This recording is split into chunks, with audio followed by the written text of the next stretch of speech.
They're coming in. You gotta get ready. Come on. Come on. Don't panic. Focus, y'all.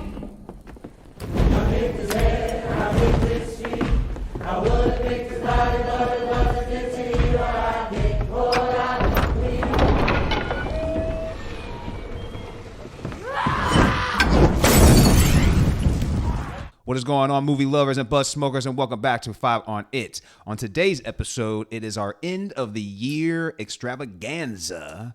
We are going to give you our 5 best of the year and 1 honorable mention apiece. But before we get into our best of, we're going to give you a couple of our disappointments. Lowlights. Yeah, some of the lowlights. Not necessarily saying these are our worst movies of the year. They just disappointed us a little bit. Mm-hmm. So before we get into that, don't forget to hit that subscribe button to help the channel out. Throw us a like if you can. Drop a comment, a share around with your other fellow buzz smoker and movie lovers. But Sir Frazier, you want to start us out with some of your lowlights of the year? Man, the first lowlight for me is also like it's tough because I do really respect this director, but that's Spike Lee's highest to lowest. Man. When you have a great cast and legendary cast, when you have people like Denzel Washington and Jeffrey Wright, and Spike Lee directing, and Spike Lee at the helm, this movie just felt unfocused and really what was really frustrating is at times it felt overacted by some of the veterans, and it was just it was a really. It didn't feel very like half. It felt half cooked.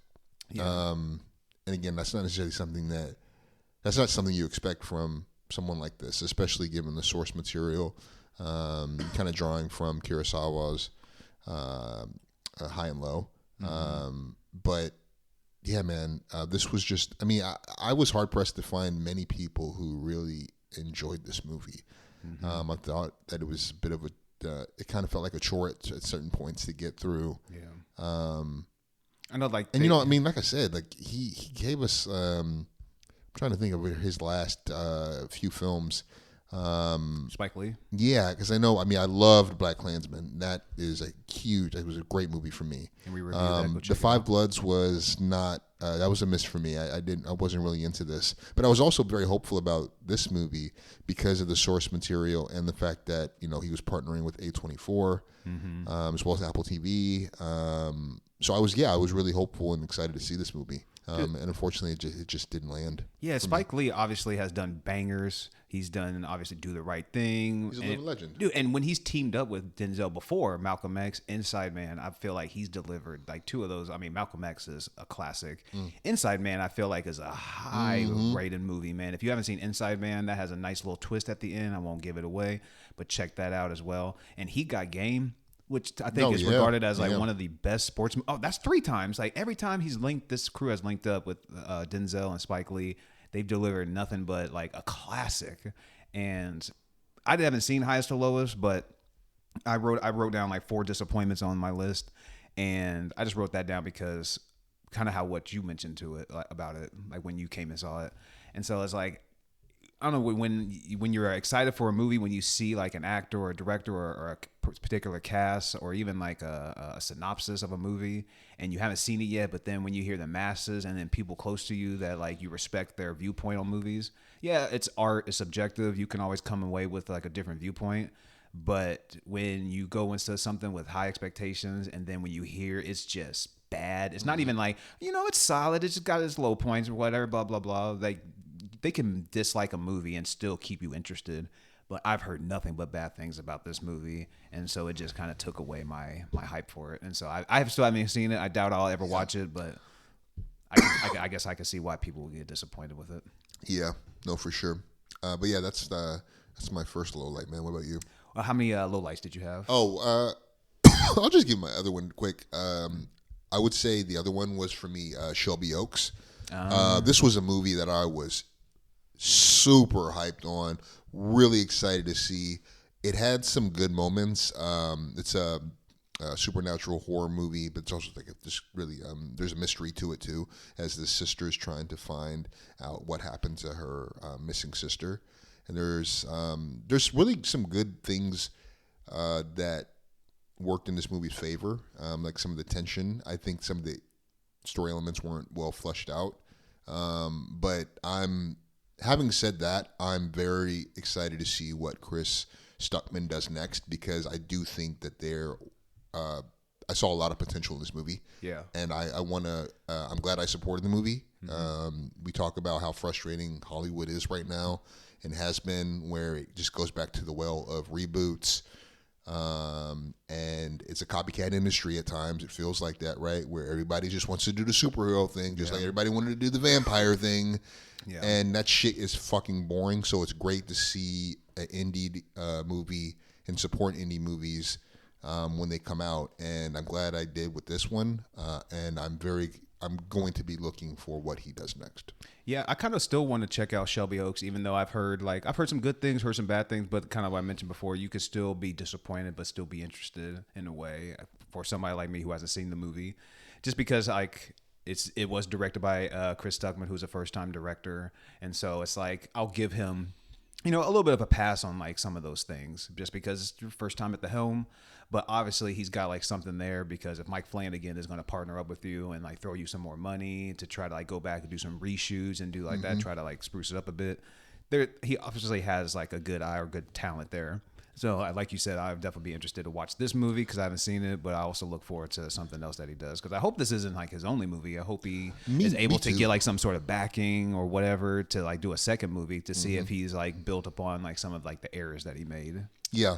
And one thing I'll also say, like, it's really great to just read into the production history of this movie, because I mean he leveraged Kickstarter to crowdfund this project, and it's cool to just see the whole production process, But yeah, that's he's someone that I do recommend checking this movie out. Like I said, I do think there's some strong elements to it, but keep a lookout for this guy, Chris Stuckman. I think he's going to be somebody to worth keeping an eye on. I really do. Especially in like the horror, like you can like what Talk to Me. I think that was directed by like some first time directors as well, and that was I think on my best of list the year it came out. I think was that last year or the year before, something like that. But yeah. I'm definitely see if when I saw the trailer for it, like hopefully he doesn't do too many of like the classic horror tropes. That's like I've seen that 1,000 times. So we'll just see how well he advances down the road. For sure. What about you, man? What you got? So like I said, I put 4 on here, and highest got that little we got you. No, it was like you got 4. Damn. I got a list of movies I was unhappy with. Well, I just wanted to keep it short because obviously we're here to support what we're positive on. I don't really like to like dwell on the negative too much. No, I get that. But the other I had highest to lowest, but the other 3 movies, like one I haven't seen yet and probably won't check it out, is Him. But actually, I think I will check out Him, because the one pro that I heard from this movie is Marlon Wayans' performance. And so I'm a big fan of Marlon, and no matter what he's done, whether it's the Wayans brothers as a younger dude or the scary movies that's coming out, I'm a Marlon Wayans fan. So anything he's going to do, I'll check out. I just haven't got around to it, but it's just a bit disappointing that like it just didn't hit the mark. But I'm glad that his performance is a shining moment of the movie. So hearing he did well, it's like maybe that could keep me interested in the movie. But I'm sure I might walk away with it being like, yeah, that wasn't that good. So I don't have too high of expectations for it, but I'm excited to check it out eventually and check out Marlon in it though. Yeah. But the other 2 is Jurassic World and Captain America: Brave New World. Oh, really? You were okay? I'm curious. I just because like I had like really high expectations going into Captain America, because I really like Anthony Mackie in that role as well, and there are some high points with it. With like I even like the Red Hulk, and I like that they brought, because I'm a Hulk fan, and so I did like that they kind of brought that story around, even though I guess it's not a traditional Cap story, because that's like some of the shit I've heard. But I just feel like they just didn't quite stick the landing as much as they've done in like some of their previous MCU movies, like especially like the leader. Like there was parts where it's just like I feel like they could have done some more to make him a little bit more menacing. And make who? Mackie? No, the leader. The villain. Yeah. Sorry. Yeah, because he was wearing, like, I don't know, he was just out there in just like kind of regular clothes and shit. I don't know, like they could have did some more to just make him a more imposing villain, I suppose. Well, you know, one of the things that I also thought in this movie, Mackie didn't seem entirely confident in the role as Captain America. I understand some of that is the writing. I'm not talking simply about him stepping into Roger's shoes, right? And everything that comes with this title. Yeah. I'm thinking more about like the actor himself. He didn't seem as sure of himself the way that Chris Evans did. Yeah. You know, he's like, no, I deserve to be here, even though I know whose shoes I'm trying to fill. Yeah, exactly. Like, and I didn't sense that from him. And like they had a show, like the show wasn't like, it had its moments as well. The show on Disney Plus, I can't remember, what was it called? Falcon and Winter Soldier. Yeah. And they could have, I mean, they did explore it as well in that series, but it's like they should have just did that series for Did away with that. And by the end of that series, he comes to terms that he is Captain America, and then use this movie to just really show it off that well. And like I said, they could have did it with the story a little bit more. But I mean, there were some action moments that were still pretty solid. But like, man, you have him facing off with the Hulk. That part lends a little bit of just like disbelief, where I'm like, he doesn't even have the super soldier serum. So it's like that shield can only do so much when you're going up against a fucking Hulk. Like we even saw Cap in Infinity War like hold back Thanos with his hands. So it's like, yeah, he's got the soldier serum or the super soldier serum, whatever we want to say, but he still got bitch slapped. Huh? And like Thanos like knocked around Hulk. So I'm like, I can't, like when I'm seeing the action is still like okay, but I'm still sitting here thinking like Mackie would be getting crushed right now, because there's a part where he's actually, I think, holding off the Hulk with the shield, and he's got his boosters too. And I'm like, dude, you will be driven into the concrete. I don't care if you got that shield or not, bro. Yeah, like get out of here. This is a no contest. Yeah. But also Jurassic World was a bit of a letdown. It's another movie where it falls short on the story. Man, I hope they put that franchise to rest, because I haven't been entertained in a minute.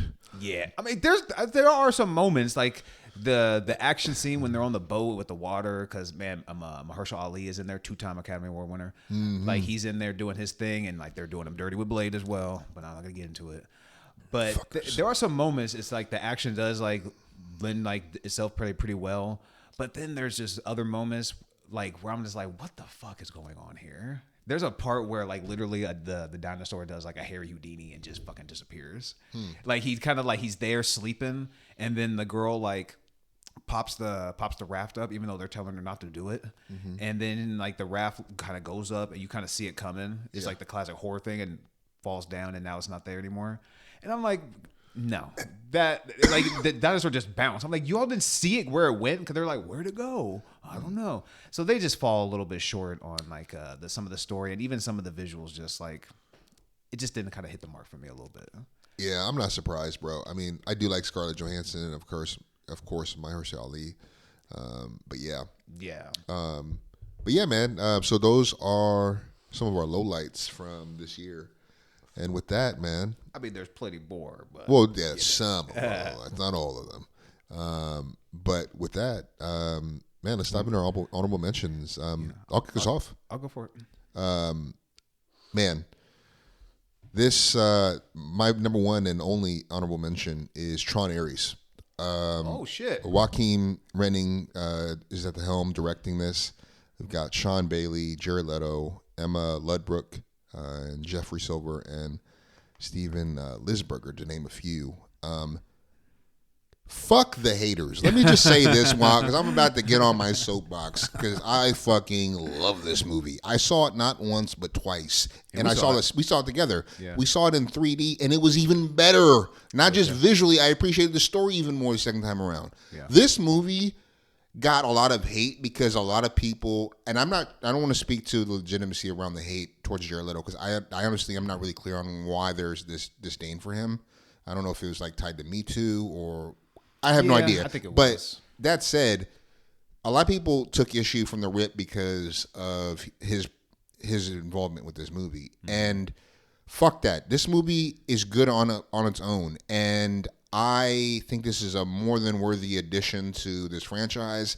It's really between, as far as the best film in this franchise for me personally, it's really between Legacy and Ares, and it's very fucking close. Yeah. My issues with this movie are more along the lines of the lack of continuity between what happened in Legacy with Sam Flynn and Cora. But that aside, it was a really important. I think it was a really fun and entertaining movie. I mean, visually, it's a feast. Sonically, the Nine Inch Nails score just kicks ass. I mean, they again, give that punk a run for their money. They get exactly just as Cisco said. I mean, this movie is just so much fun, and the storyline is great.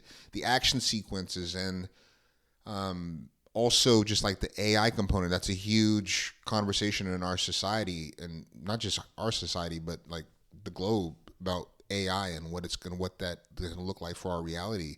And I think that theme and that topic just really was really intriguing to me, and I love this movie. What are your thoughts? Dude, yeah, I agree, man. Like, cause I mean, obviously like the visuals were outstanding. I mean, seeing it on the big screen was like very nice, and like it almost like makes you appreciate Legacy too that much more. Because even when you go back and watch that, we did that review. Go check it out. Mm-hmm. The visuals still hold up from that movie as well. Mm-hmm. And so yeah, there's some moments where I feel like they should have maybe brought in some of those characters from Legacy. I feel like that was just like a little bit of a miss. But yeah, the story overall though, even with like Leto like and his AI just becoming more aware. Excuse me, and like him just kind of busting out of the Tron world, and even they bring in Jeff Bridges' character for a little bit. Yeah, I'm not sure if it's my favorite of the franchise, because like Legacy, I thought was pretty awesome. Yeah, but I don't know, man. I think it got some unnecessary hate. I mean, actually, well, I mean, critically, it's at a 53%. The fans were rocking with it. 84%, because I said that the soundtrack, the visuals, the performances. To me, like they're all hits. Like how much does it hit on each one? It's like I think it's up for debate. But I feel like everything that's Tron was like trying to deliver, they delivered on. And this was a hard movie to keep out this list, because I genuinely enjoyed the movie that much, but it just was tough to edge it into my top 5. But the storyline too, where we're almost immediately on this time crunch as these two mega players in the tech industry are trying to get the permanence code that'll allow anything brought into the digital world from the grid to exist here infinitely, like to be truly organic, and what that could mean for food sustainability and unfortunately war. And so they're on this mad dash to get the permanence code, and it's just it's a really fun visual experience. This is one of those movies that you really gotta see it in the theater. Yeah. I was like, one thing is just like you're getting some great performances, even like by Jodie Turner-Smith, who was Athena. Yeah, she Gillian killed Anderson, her role. Yeah, she killed it. But Gillian Anderson, I think may have utilized her maybe a little bit more, because she's a fantastic actress. I mean, I suppose like Evan Peters, you can take him or leave him in this, because he's supposed to play like that young billionaire dude, like tech guy, and kind of whiny a bit. So I mean, you can take Gillian Anderson. Yeah, she has a solid role in this movie. It's like you can take or leave it, but like that performance with Evan, but I don't know, man. Overall, I feel like they delivered. But like I said, dude, how dope was it when they went back into the original grid and we see Jeff Bridges? That shit was so cool. It looked, that also said it makes you appreciate Legacy, because when you watch Legacy, that's like the effects still look great. Yeah, so like, and we reviewed this literally this year. Yeah, like the only thing, like, I mean, if you're gonna watch the whole trilogy, jumping from the original Tron to Legacy is a significant gap. But from going Legacy to Ares, I feel 15 like years. It runs very smooth, and like I said, the action is awesome. The bikes, they're like cruising around, bro. Yeah, that movie is awesome. For sure. What about you, man? What's your honorable mention? Well, I'm just gonna just rattle off. Oh my god, this guy's always trying to cheat. Get more numbers in there. Said one. We text. We said one. I'm just saying these movies are awesome. I gotta show them love. This is our end of the year episode. We're doing Companion, Ballerinas, Zootopia 2, How to Train Your Dragon, Together, Roofman, Last Breath, Lilo and Stitch, and The Final Destination: Bloodlines. To me, all those movies deserve some love. Ballerina was so much fun. Yeah, it was. I mean, and just seeing how like she was like just going through the world, and like when she met up with John Wick. and they made the fight like very believable and everything. Yeah. The people were thinking like, "Oh man, is she gonna whoop John Wick's ass?" Nah. Think again. Okay, so quick question: is Ballerina better than any of the John Wicks? I'd have to. I've only seen it because a lot of these other movies I've seen multiple times now, and so like I still gotta watch it again. But it's definitely not better than 1 or 4. So I'd have to check out 2 or 3 again. But possibly it's up for debate for 2 or 3, but definitely not 1 or 4. Yeah, because I wonder if there was some concern that this wouldn't line up with the quality that they've already established. Yeah. And I haven't seen all the John Wicks, and I know you're a huge fan of that franchise. So I figured you would. I loved Ballerina. I thought it was so much fun. I love that they brought in John Wick at strategic points in a way that never overshadowed her. Yeah. Exactly. Like her storyline. Exactly. But we talked about all time. John Wick 4 could be in my all time, bro. I love that movie and some of the camera shots that they do, man. Yeah. Like to me, like that. This series is up for debate. Like I mean, number one. It's the classic, and you kill this fucking dog. You get the stories of the Baba Yaga. It's really hard to beat one. So if people like love that one the best. No argument here. 4 is my favorite, just because of some of the visual tricks that they do with the action sequences. Oh, okay. But my only honorable mention, I'm going with Frankenstein. Nice. Which is a Netflix movie. Very nice. And I wish they would have. I think they did do a little bit of a limited release, but I wish they would have, released this worldwide for like at least like a month or something. Because I wanted to see this in theaters. Because visually, it's as like you say, it's a feast, man. And you're getting great performances from Jacob Elordi, Mia Goth, Oscar Isaac, even Christoph Waltz is back up in this bitch. And you know if Waltz is in a movie, it's probably going to deliver in some way. But everybody kind of knows the story of like, Frankenstein. It's not the monster, it's the doctor. We fucking know. But I think they actually do a good job of how like the movie ends, where like he kind of should have taken the name Frankenstein because that's his last name, obviously. So, and there's a moment when the monster and him are having like the moment because the movie starts off with an action sequence that's fucking badass. And then you go into the story of Victor Frankenstein, and then the monster catches up with him on like this boat. He's delivering us this monologue, this story to these dudes on a boat that's like stuck there. They're stuck on like an iceberg or this ice.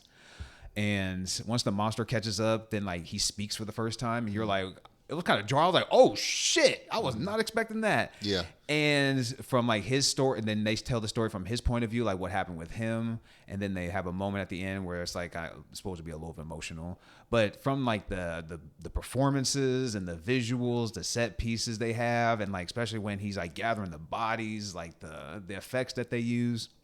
Like I said, they could have took a moment where like the monster is like Victor's dying.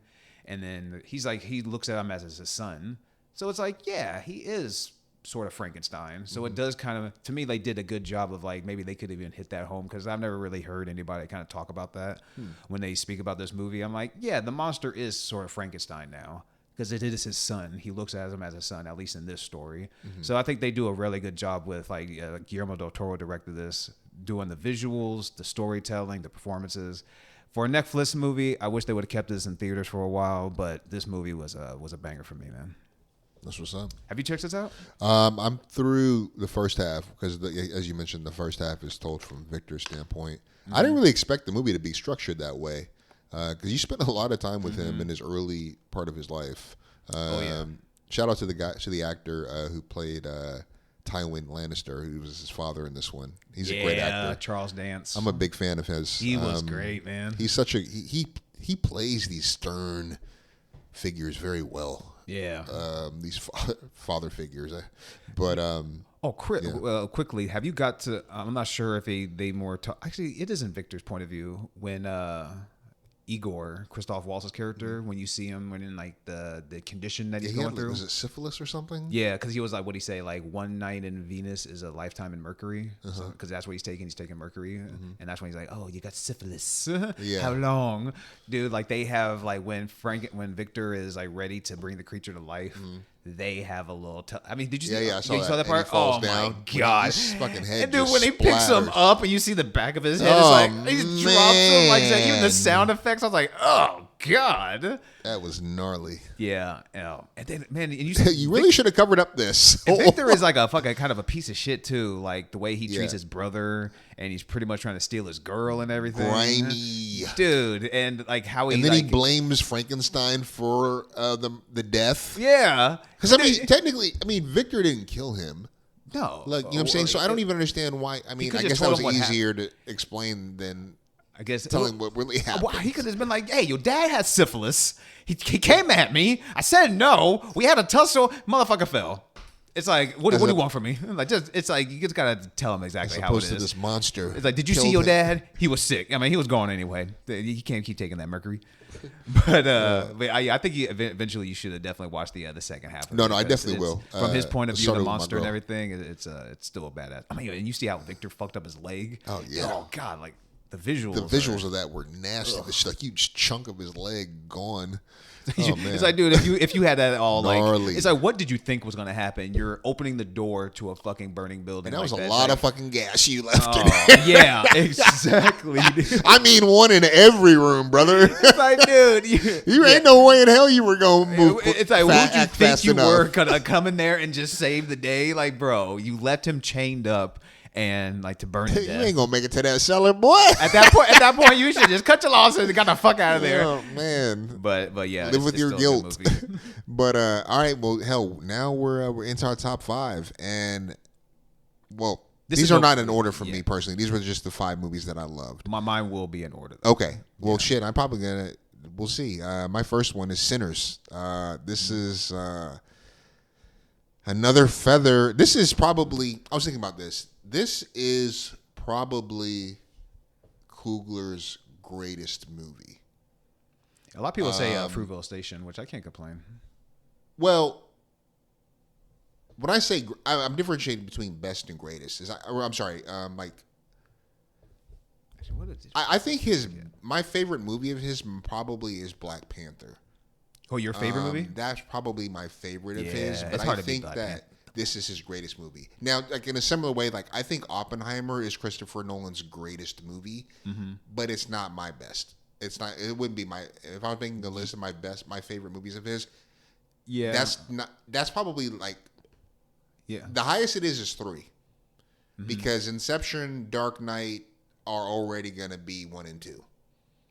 I always forget about the Batman trilogy for some reason that with Nolan, because I love Inception so much. That's my favorite Nolan movie. But yeah, I would probably say And then Oppenheimer is his best because maybe Oppenheimer is yeah, three. like my favorite is I definitely can make that distinction between best and like favorite.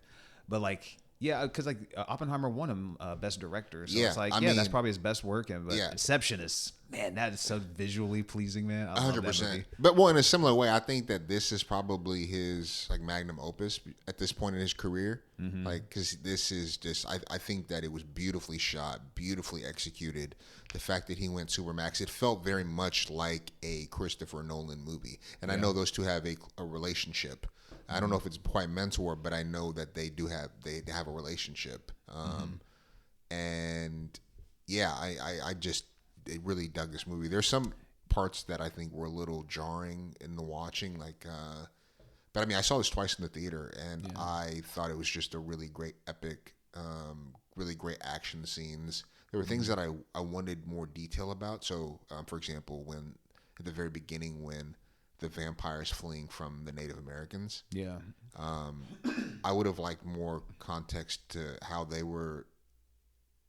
Like, had they encountered this evil before? As I would like to know. I was left wanting to know more about that. Yeah. Because clearly the Native Americans know what what he is. Yeah.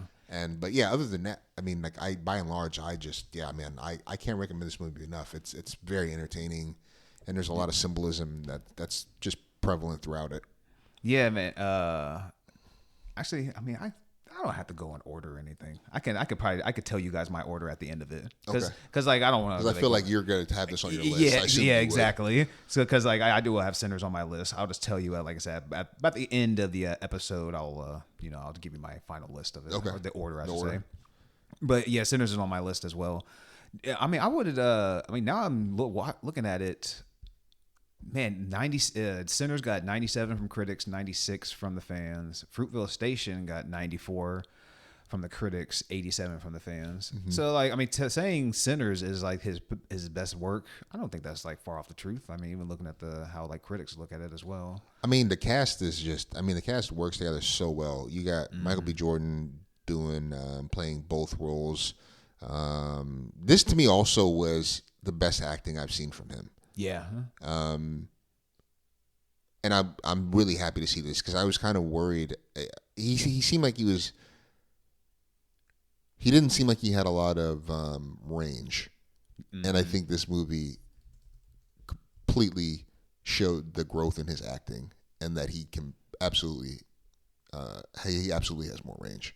Man, and thinking of like how we mentioned earlier in the episode of like Spike Lee and Denzel, like this is another combo of Michael B. Jordan, Ryan Coogler, who's pretty much delivered on everything. Everything that they've done together. Sinners, Black Panther with Fruitvale. Killmonger. I mean, when he reprised his role in Wakanda Forever. Yeah, Fruitvale Station, Creed.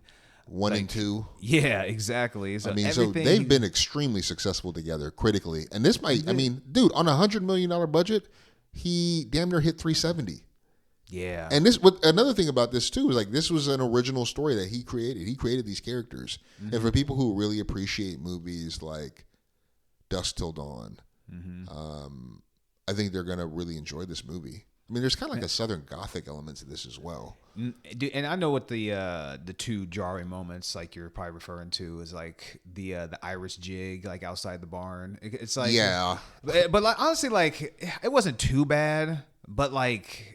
I mean, there were some moments in it, like obviously visually. I mean, this movie's fantastic, but like even when like you could see him and like, actually no, it's in the other jarring moment when he's like playing the guitar and then like it's going through like history, which is like I can see why people maybe like that could take him out of the story a little bit. Yeah. But I still kind of dug it a bit, especially when then you show the vampires outside and he's looking at it and he can see like the fire going and everything. Yeah. And so it's like, man, like visually it's shot like fantastic, but at least the performances are great. Like Michael B. Jordan playing both roles. So like you're seeing, it's fun watching like behind the scenes and seeing like how they're doing like the camera tricks and like because like sometimes you can see like earlier movies like when they're having like twins, like when the same actors playing like dual roles, especially when they have to be on screen at the same time.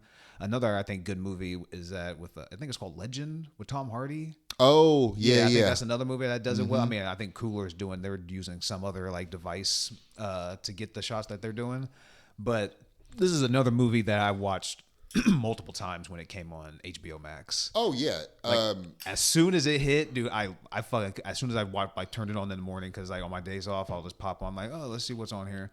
Oh, dude, as soon as I saw Sinners, I hit play immediately and got something to eat. And I'm like, oh, it's on now. Like I said, I wish they would play them in the theaters because I do love the theater going experience. But as soon as you see a movie in theaters and then you want to watch it multiple times at home, man, that's when you know you got a banger, man. Yeah. No, I agree, man. Well, shit, man. All right. Moving on to the next one. My first, well, I already had Sinners, so like we don't gotta go. the next movie. Yeah, we don't gotta go down that again. But I'm going with the Fantastic Four. Ooh-wee. First Steps, and honestly, like it's such a. I mean, you got a great cast with. Vanessa Kirby, Joseph Quinn, Pedro Pascal, Julia Garner. Directed by who was this directed by? Oh, Matt Shakman. I think he did the Spider-Man movies, if I'm not mistaken. Let me click on his name. Huh. No, because I think he did some other. Oh, he did. WandaVision. That's what he did. He directed that series, which some people say is like the MCU's like best series. Do you think that's true? I don't think personally, it's not my. I mean, if we're distinction between their best and my favorite, I mean, people rate it the highest. I hear people always put it at their default number one for some reason. But for me, I go with maybe Loki. Loki's a great show. I really dig Loki a lot, and you got more seasons too. Yeah. And like even I mean I'm not gonna rate it as high, but even like there's some of the episodes of the What If were fucking awesome. Like the whole series of it wasn't like fantastic, but there's some episodes in there where I'm like, this is fucking nice, man. This is like some of the stories I wish they would tell a little bit more. Like just like some offhand stuff, like throwing like some more like some character mashup, like some team ups and stuff like that. So it's good to see like even like seeing like the actors like reprise their role, like doing their voices. It still makes you feel like it's still connected in some way, but those are like some fun stories to tell.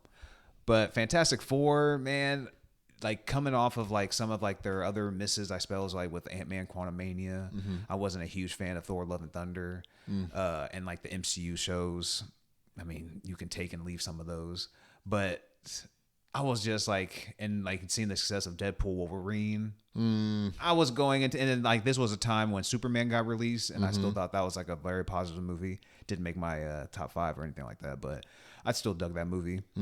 I felt like the MCU had like some stuff to live up to, and I felt like they lived up to it and then some. I was like I said, the performance, the team up, you actually feel like they're a family. The visuals were awesome, even for The Thing. I really like how well they brought him to life. And seeing the Silver Surfer, I know people were like, "Oh my God, it's a fucking girl," but like, who gives a fuck? God damn, it's like you want to see a silhouette of a dude anyway. Get out of here. But I'll take Julia Garner any day of the week over that. But seeing like her visuals, like with like the chrome, how it looks and everything, and then like seeing like how she was surfing through the lava and stuff, like, dude, visually, I'm like, this is fucking badass. The black hole, when they were through the when they were in like warp speed, the way like when she was when she was trying them, to get the baby and everything, man, dude. And then like I haven't even talked about Galactus at all. The black hole scene, dude. Like it's when they even go to like Galactus' ship and they try to bargain with him, like how he's like brought in, like. They try to do the Galactus in like an earlier Fantastic Four movie. I want to say it was like this. I think it was the second one with was that the one with Jessica Alba? Yeah, I think so. Yeah. I think they tried to do it, and it was just some dust clouds bullshit. Yeah, bro, they do Galactus justice in this, and they leave off on a great note by like not truly killing him. They just kind of like send him off somewhere. So they still have a great like connection there to bring Galactus back into the fold, which they may do with Doomsday. But Fantastic Four was just a fantastic movie, man. Yeah, dude, that was my favorite superhero movie this year. It was this, then Thunderbolts. Superman I liked too. Superman was cool. All 3 were nice. And I did like Captain America, Brave New World. It was just the weaker of. It's definitely the weak one. The weaker of those movies.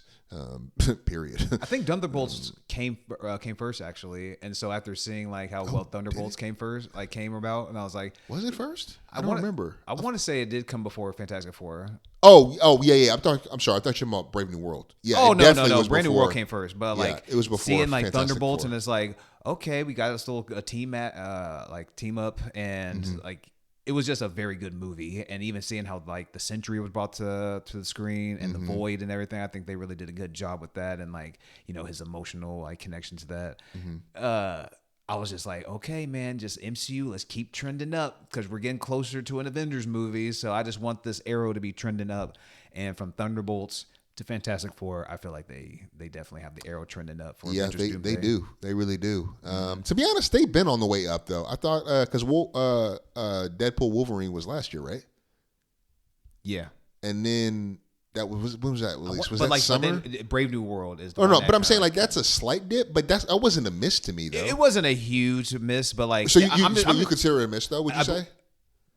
Yeah, because it was just a little disappointing. It was just like I said, if I'm giving a thumbs up, thumbs down, yeah, I'll probably put a thumbs down. But it's like that one of those where I'm like, if I give it a percent, it's around that 49%. Where like, catch me on the right day, I might throw it a thumbs up, give it a 50%. Yeah, but it's just I hear you though, because it's not a movie I will rewatch. Exactly. And so it's just like it's just slightly a miss, but it's not a huge miss because there are some good moments in it, like I said earlier. Yeah, I think they are in a really positive trend because I mean 3 of the last 4 movies were I think those are the last 4, right? Yeah, Brave New World, Thunderbolts, Fantastic Four, Deadpool, Wolverine. Yeah. Of the last 4 movies, there are 3 or 4. And honestly, like, those 3 too, I think are like major hits. Like, they didn't do well. Like some of them didn't do well. Deadpool, Wolverine killed it, but the other ones didn't do like super. I think Thunderbolts like, kind of fell a little bit with like the box office Fantastic Four. I mean, they didn't make $1 billion. I don't think they made it even. I think Fantastic Four got to $500 million, but I guess when you just have the high success of like they're what they call it, they're enemy of their own success. So like when you keep hitting it out the park with $1 billion films, I mean, yeah, you're just going to be held to that standard, I suppose. I mean, they're held to their own standard. I mean, I think their average is $1 billion. Set that standard for sure. They did set that exactly. standard. It's like because Phase 1 through 4 was just such a hit. Because that's why they always refer to shit as like, oh well, before Endgame. Oh yeah, that's definitely a clear delineation. It's like after that, like I mean, there was some stuff behind the scenes of like Kevin Feige losing control and all that type of shit. So yeah, there's some stuff that had some to attribute to that, but I'm just glad Avenger or MCU is trending up though sure. For sure. All right, man. Well, my next movie is Zach Krager's Weapons. Oh my God! Let's just it's on my list as well. I told you we were going to have at least two. I did not think you were going to have weapons on here. Maybe three. I love this movie. It stars. It's a really fun mystery horror movie. It's told in different viewpoints. Basically told in chapters, and stars Josh Brolin, Julia Garner, another Julia Garner movie, Austin Abrams, Benedict Wong. I just think this movie had more humor in it than I was expecting, but I'm a big fan of Krager's work. Barbarian, thoroughly enjoyed that movie. This movie stepped it up a notch. The ending is incredible. I love, and so I also read that they're planning on doing a movie, a prequel around Aunt Gladys. Was it Gladys? Was that her name in the movie? Yeah, the chick the old lady. Yeah. I heard they're talking about doing a prequel, and I didn't I'm hear assuming that, he's going to be involved. But yeah, I'd heard that. I've heard that for a few months now. So if that's truly in the works, I'm going to be here for that. Excuse me. This movie had just a fucking really iconic ending, but it had a really just very suspenseful, tense, and eerie vibe to it. This was thoroughly entertaining. I saw this with a group of friends, and my lady soon it just dropped. And yeah, I mean it was packed, and everybody around us was like either laughing during those funny moments or just like just reacting. So yeah, check this movie out if you haven't.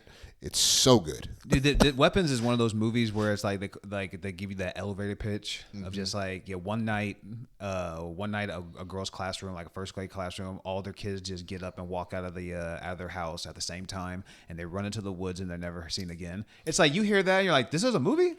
Like, is this true story? Shit. I know. They're like, is this true? Like, no. But it's directed by Zach Krager, the guy that did Barbarian.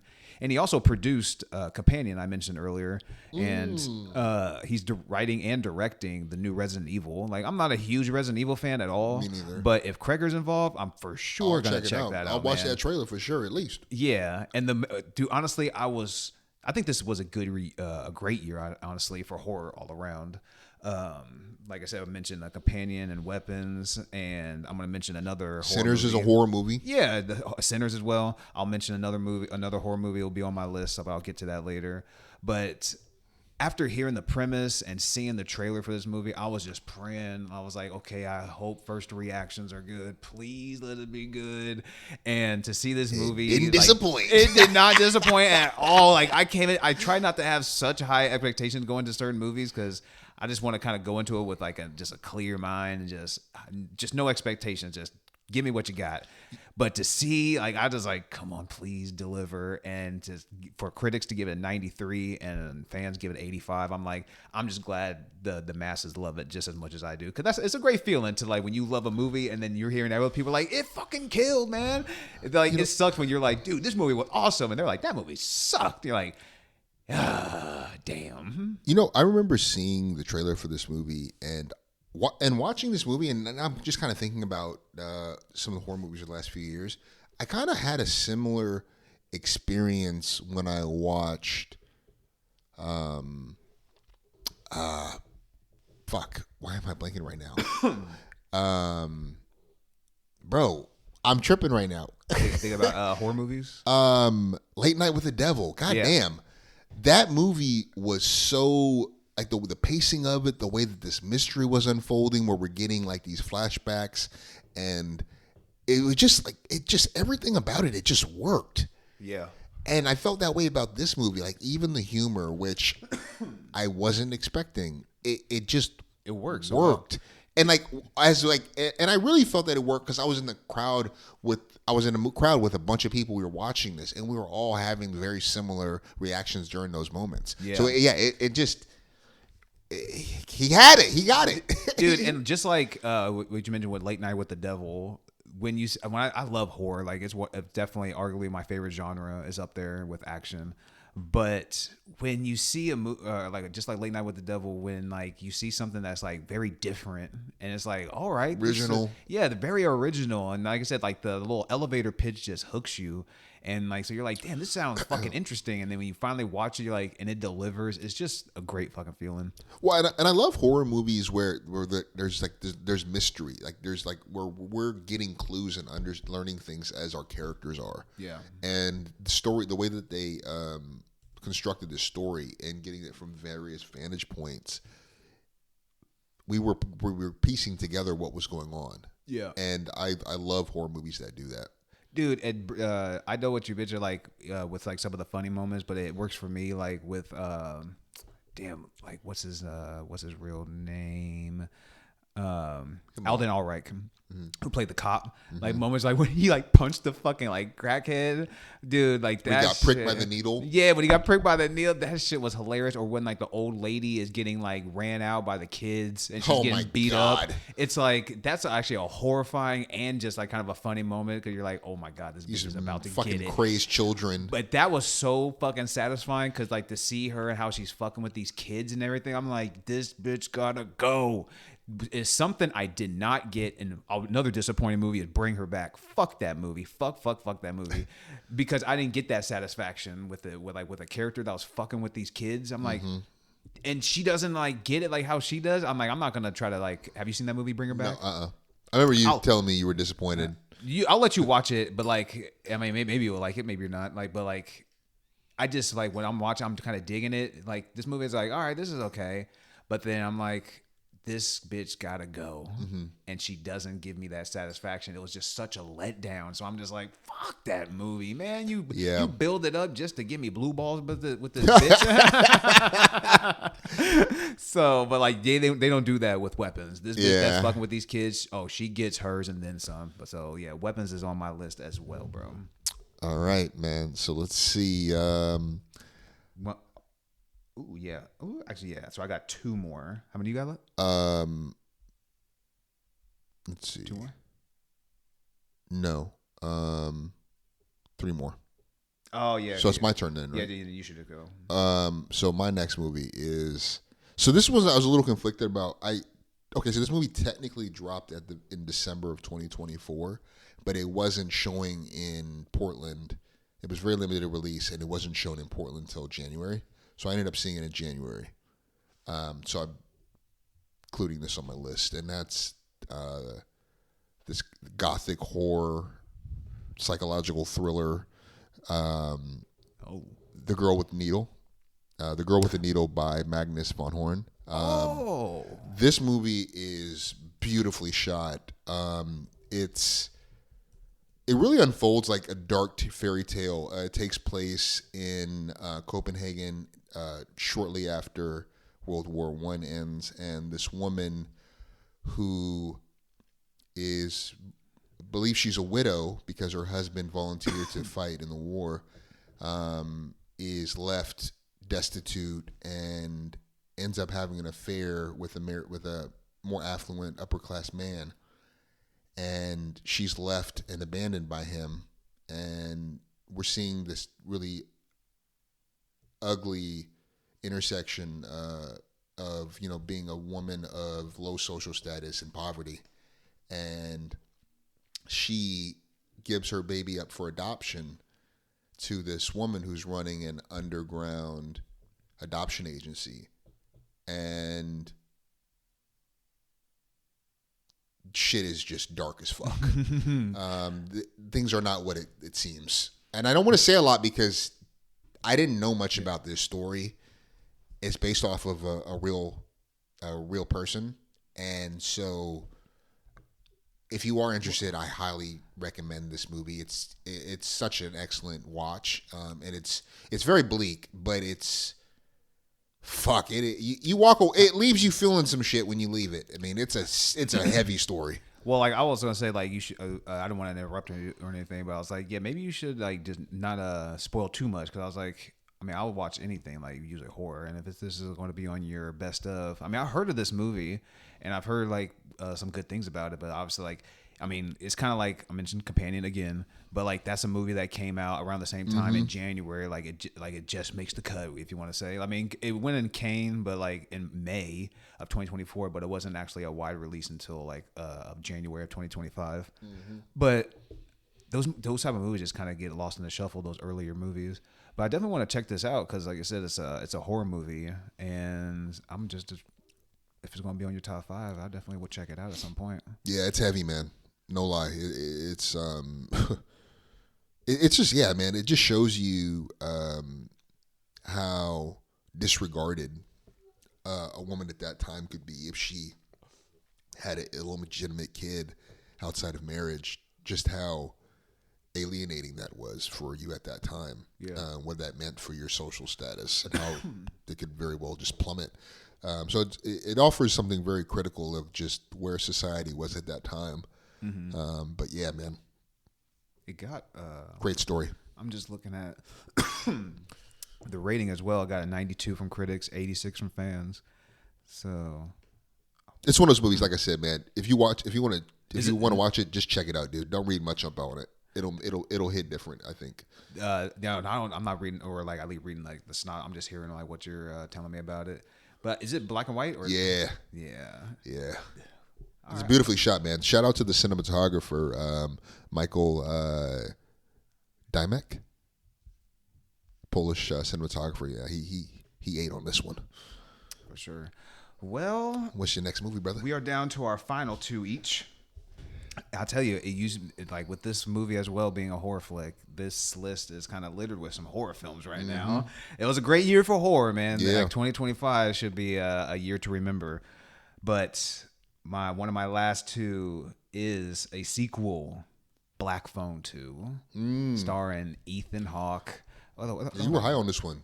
You said this was. You remember you were talking to me about this when you saw it. Yeah, oh boy, Mason Thames, who was also in How to Train Your Dragon. Ethan Hawke, I said, Miguel Mora, who reprises his role. Like he was playing the younger brother in like the in the first one, or the young brother in the first one, and then obviously he ages and he's old enough now he could play the older brother, the older version of that same like family, and so it's like that's just a nice little twist to it. But if you like the original Black Phone, I think you're gonna easily dig like the second one. It was, I mean, some people don't rate it as high, but to see like the performance and seeing some of the visuals of like how like they're using like the Super 8 like camera and like taking it back to like that time, and just like getting the Freddy Krueger vibes from Ethan Hawke. Anytime you're gonna like give me like some sort of like Freddy Krueger Nightmare on Elm Street element, Vecna vibes. exactly, and dude, I am there for it. And like I love how they use like Pink Floyd's like Pink Floyd song. I can't. Another Brick in the Wall. Oh man, dude! great Like, song. I wish they were released on iTunes, but I haven't found that. I gotta go on YouTube and check it out every time I'm in the mood to hear that. But just some of the visuals that they use, and it's like in the snow, so you're getting that element, and they're making like the sister more of the forefront. I mean, I guess you can take that as like a negative. I think some people have that. The lead, Mason Thames, like the guy who got kidnapped in the original Black Phone. He's not really at the forefront of this movie. His sister is, because she's having like these visions and like talking to her mother and like in the past, and so they're really like bringing like that phone element just like to life, which is a nice little twist to it. Yeah, but just seeing like the sister's performance and even like I said the visuals, how they go back into the basement, dude, like it just makes it feel super eerie, and like you see like how they use like even the sound of like the footsteps coming down these stairs. Dude, they just do a wonderful job with just some of the shooting techniques of this movie. And like I say, you're getting a little Freddy. Yeah, you could put Ethan Hawke in this movie a lot more, just because they say you're getting that Freddy Krueger type of dream element. They definitely have a scene in there where it's very reminiscent of the original Kill in Nightmare on Elm Street with Tina, and she's getting like dragged through the like through the ceiling and everything. There's definitely a scene that's like, oh yeah, they definitely try to like do their version of this. Yeah. They may don't hit it as hard, but man, this movie has so many positives for me, and this is another movie that as soon as it comes on, like a streaming service, I'm gonna watch this a bunch of fucking times. But like I said, whenever you're giving me a Freddy Krueger element, I'm gonna dig that movie, and Black Phone 2 it definitely delivers on that for me, bro. And you get, man, Ethan Hawke, that's another dude who fucking delivers like in a lot of performances. He had a TV show on Hulu that I wanted to check out. I still haven't got around to check that out, but whenever Ethan Hawke shows up, then I'm usually down for it as well. Yeah. Okay. What you got, man? I need to check that out, man, because I haven't seen either of those movies. Oh, you haven't seen either one? No, and I know that you praise both of those movies. Bro, like that it's a great. I'm sure they're going to do a third one. I'm not really sure. Like, I mean, I'm sure there's a story there somewhere, especially when you're bringing in the element of actually, I think it might be yours. Yeah. Whenever you're bringing in like the element of like death not being the end, and he's probably going to go to hell, maybe make some sort of a deal with the devil. I don't know what they're going to do for the third, but they've delivered in both of these movies, especially the first one. I mean, definitely think you'll really dig the first one. Okay. I mean, you know me, man. I get down with the horror movies. I like supernatural horror. I like mystery thriller horrors. He's referred to as the grabber, and I think he's definitely trying to like make that like he's like that next like I want to call a horror icon. He's just in that realm of like kind of like the Terrifier is nowadays, where it's like that next visual horror piece. That's also. I just don't want to call him an icon just yet. Yeah, that's a little soon. Yeah, you gotta have more than 2 movies. Just like I said, time will reveal. Just like with Terrifier and Art the Clown, it's like he's in that same realm where he's just the new face of horror. That's it. That's a good turn. Yeah, just new face of horror. Okay. All right. Man, my next movie. Caught Stealing by Darren Aronofsky, starring Austin Butler, Regina King, Zoe Kravitz, Matt Smith, Liev Schreiber, and Vincent How do you say his last name? D'Onofrio. D'Onofrio.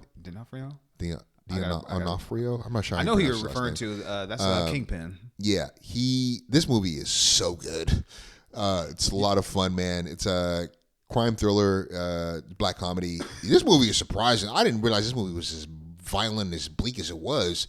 I thought it was kind of going to be more like what are those Guy Ritchie movies? Like I thought it was going to be like, The Gentleman.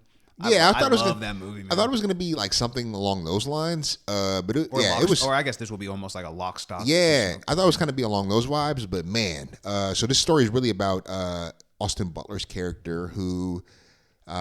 He's a bartender, kind of a burnout. He had a car crash that just completely derailed his life. He was supposed to be like this baseball player, make it to the majors, got drunk, got in a car accident, killed his friend, took his career. And his neighbor ends up, his neighbor asks him to take care of his cat. And we learn that his neighbor works with some gangsters, and including crooked cops, and they're all looking for this money that they're convinced he stole from them, and so that's kind of like the premise of it. And yeah, dude, I won't give much away. I don't want to give anything away really, but the pacing of it is fun. It's very high energy, good action sequences, and there's also that kind of mystery where we're trying to find out alongside Austin Butler's character, like what the hell is happening? Why are they after them? Why me? What are they after? And I haven't seen a lot of movies with Austin Butler, but this dude he's a damn good actor. Dude, well, like obviously he played Elvis, and he was in. Because I'm just not very interested in Elvis, to be honest. I heard the performance was good though, so that's good for him. And heard the movie overall was actually pretty solid. I think Tom Hanks was in there as well. But he also was in Dune Part 2, which I think that was might have been one of my favorite movies too that year when it came out.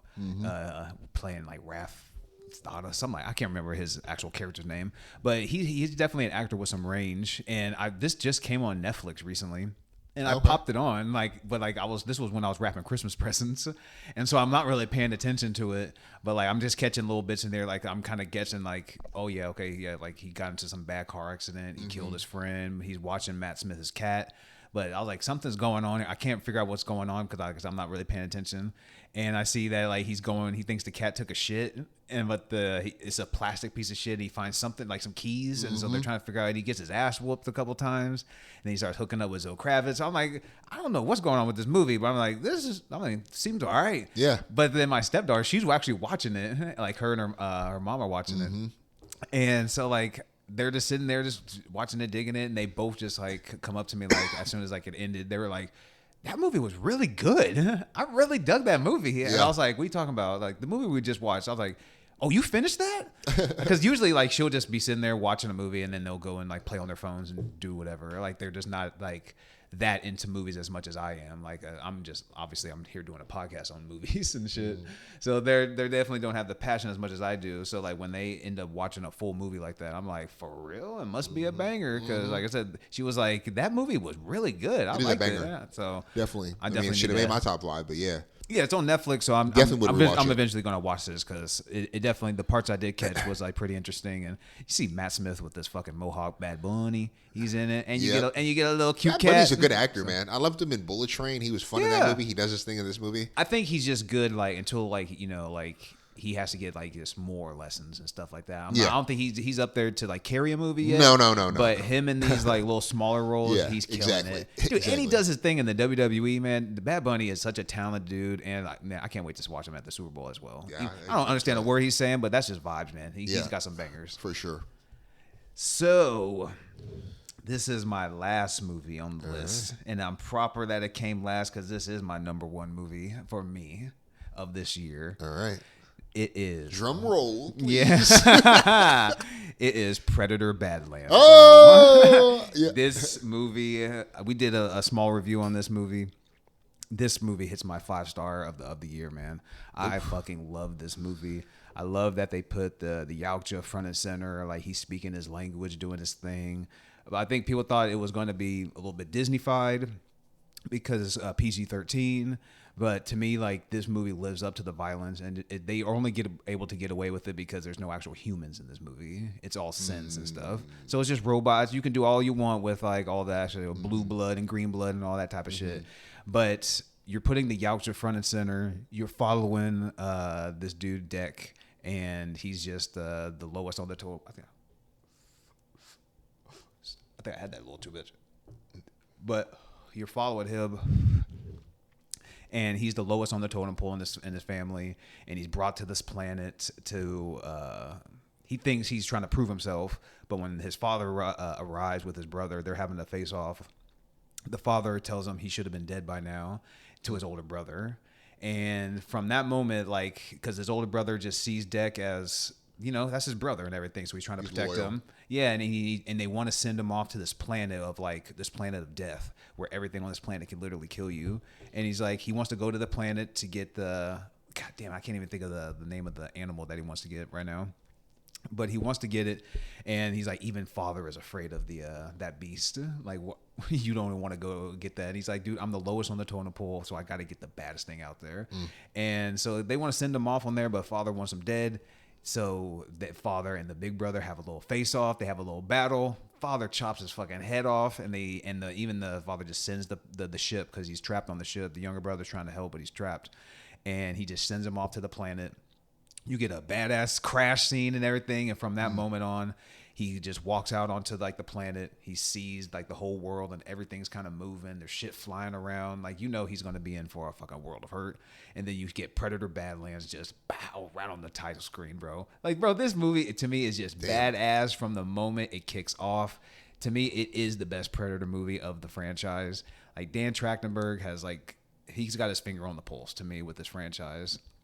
Like, he also did Prey and Predator Killer of Killers, which is an animated movie, but it still lives up to like the Predator name.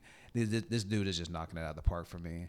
And with this movie, like I said, you're getting some badass visuals as well. Like when he goes around and he collects some of these like creatures to be part of his armor and everything. Because he goes through a lot of shit. Like, he's still lowest on totem pole, so he's he's getting used to like some of the battles as he's like preparing himself like to try to get this this monster at the end. I can't think of that fucking name. I'm gonna have to look it up at some point. But you're just seeing how like his journey, and then when he meets up with Elle Fanning's character, another synth, you see what she's going through, and he's carrying her around. Like if you ever played the God of War video game, God of War, the Kratos is like carrying around like a head and is kind of helping him on his journey, like, you know, like pointing out certain things like to him. Mm-hmm. That's what she's doing. Like she's because he doesn't want to use her as like a friend. He just wants to use her as a tool, and that's how she convinces him like to carry her along. But like seeing these two and like their chemistry and how like they start forming a bond, and like the way they leave it off, this movie's badass. Does she get her legs back? Yeah, she does. Okay. But like they also take them away again in a kind of funny way, but then they bring them back again. Okay. Yeah, because I'll just tell you, like they get her to the ship and she's like putting them on, and like she's like, you know, doing the little laser shit, trying to like, you know, like sew her up. And then you see the computer and like she's looking at it as like 90, 92, 93, almost done. And then he's having like a battle with like an animal out there, and then he gets thrown through the ship and her legs get knocked off again. And so they do like some actual comedy. There's some funny moments in it, but just like a weapons, to me, it still delivers, man. Like the funny moments don't overshadow it. They put them in the right spots. Okay. So if you're a Predator fan, bro, you definitely need to check out this movie and just check it out, bro. All right. It's badass. I'll check it out, man. All right. Well, and then there was one. That week was hitting. Oh, yeah. Oh, yeah, man. All right. So my final movie, though, is Freaky Tales, man. Oh, snap. Directed by Anna Boden and Ryan Fleck. Also, this is a writer-director duo. They also they did both.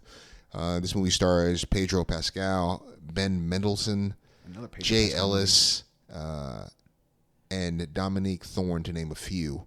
The music was by Raphael Sadiq. This is one of those really fun anthology movies. It's action and it's got comedy throughout it, but it's told from different interconnected stories set in late 80s Oakland, and it's narrated by Too Short. And dude, this movie is so Bay Area.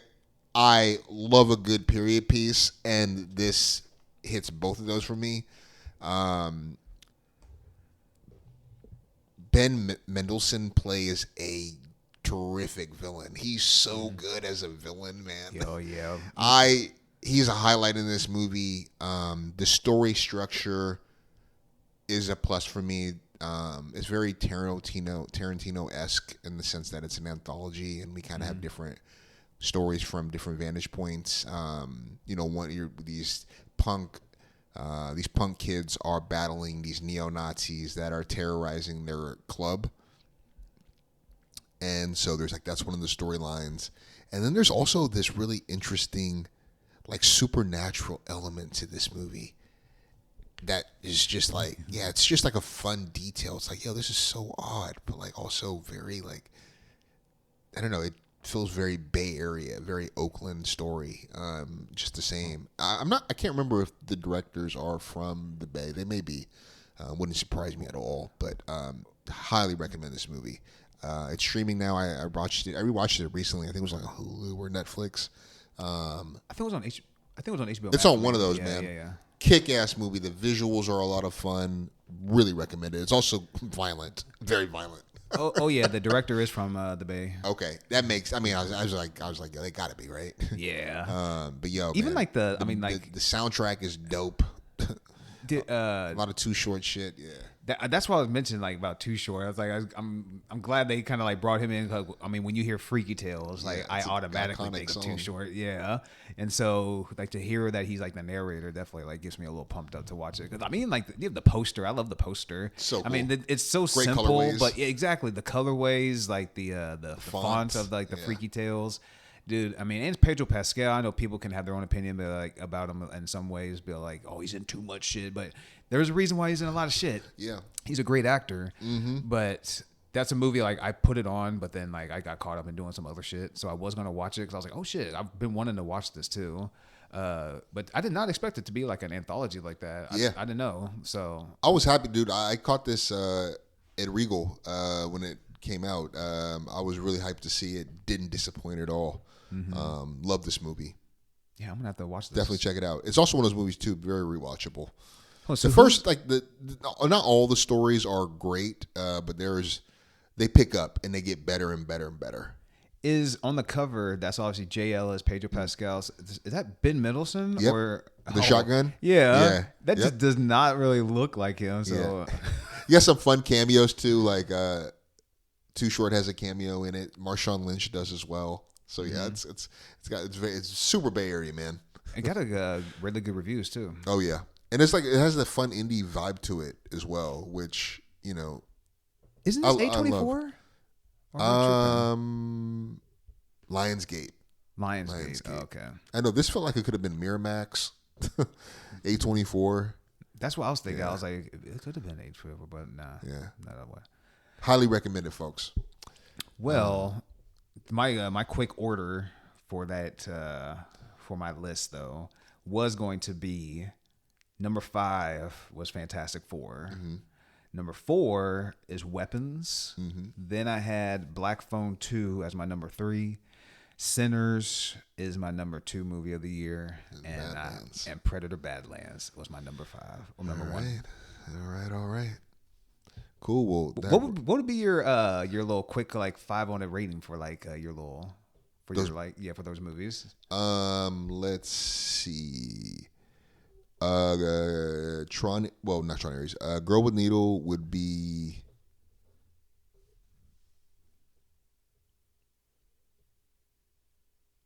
I'm tempted to say 5. But I'm going to give it a 4.5.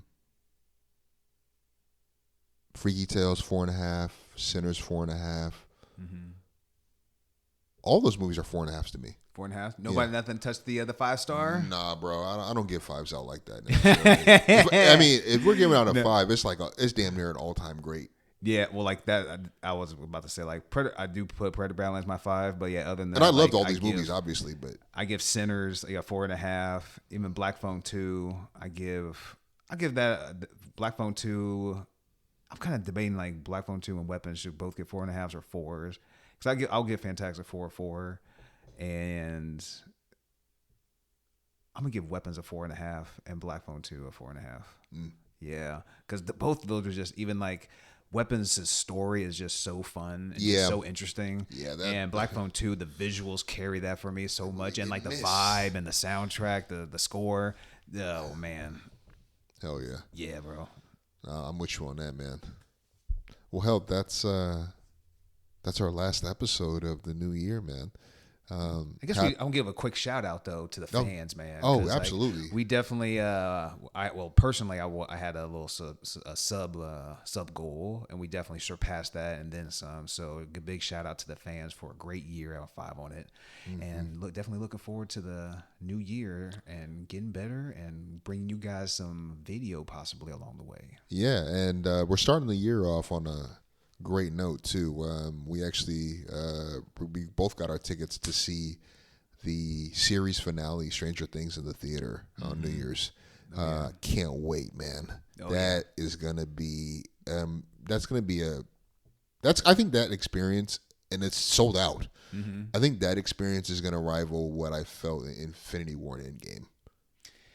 Yeah, in terms like that type of finale feeling. Yeah, and just seeing that as a collective, in a theater, I think that's gonna rival that. And honestly, really seeing like how like they've left off these 4 episodes, like I'm pumped to see like for Christmas Eve to come. Yeah, is that Christmas Eve? Yeah, I think so. Yeah, because I think they want to get people to watch it over Christmas Eve and Christmas Day probably, and to people see gonna be home, dude, and see the next 4 leading up to that, man. Oh, bro, like.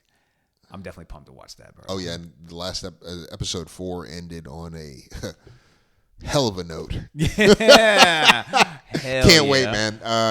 But yeah, definitely just to echo his thoughts, man. Thank you for tuning in.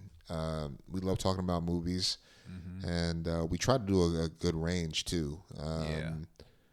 Like I said, we both appreciate indie movies. And it's important to support them, you know. Shit, man, we're both movie goers too. We go to the movies. We are some movie lovers and some bud smokers, man. Yeah, for real. But yeah, thank you for tuning in, and we'll catch y'all in 2026. Peace.